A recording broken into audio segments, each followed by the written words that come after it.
வணக்கம் நண்பர்களே. கண்ணனவன் தூங்கிவிட்டால் காசினியே தூங்கிவிடும். அன்னையரே துயிலெழுப்ப வாரீரோ.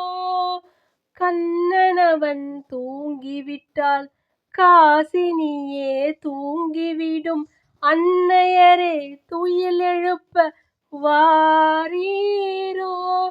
அவன் பொன்னழகை காண்பதற்கும் போதை முத்தம் பெறுவதற்கும் கன்னியரே கோபியரே வாரீரோ.